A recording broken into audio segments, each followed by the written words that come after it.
Rosalie, anong nagtulak kay Senator Villar na tumakbong kongresista? Ella, naghain ng Certificate of Candidacy o COC sa pagkakongresista para sa Lone District ng Las Piñas. Si Senator Cynthia Villar dito sa COMELEC NCR office sa San Juan City kaninang pasado alas 9 ng umaga. Sinamahan ito ng kanyang asawang si dating Senate President Manny Villar at mga anak na sina incumbent Senator Mark Villar at House Deputy Speaker Camille Villar na tatakbo namang senador sa 2025 midterm national and local elections. Kasama rin siya nagtungo sa COMELEC NCR office sa mga taga-suporta ni Senator Villar.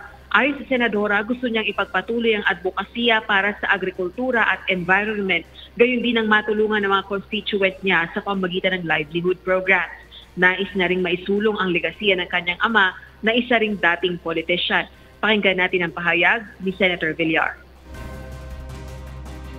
Talagang pinamana niya ang unang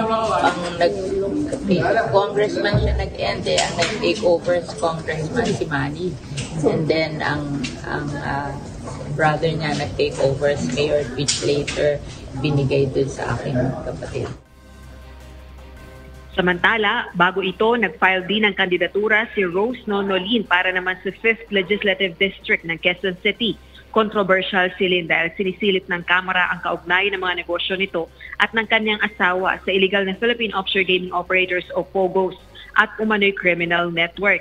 Dati rin itong nasangkot sa multi-billion peso Farmally deal na inimbestigahan sa Senado noong 2021. Nang tanungin ng media kaugnay ng show cause order na inilabas ng Kamara para dumalo ito sa isinasagawang pagdinig, matipid ang naging sagot nito.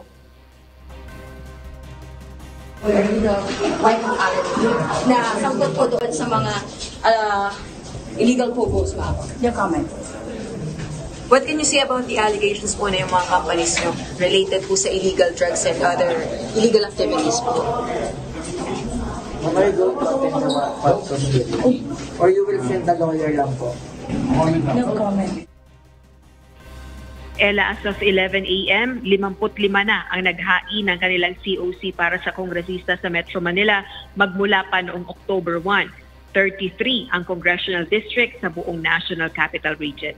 Balik sa iyo, Ella. Maraming salamat, Rosalie Coz.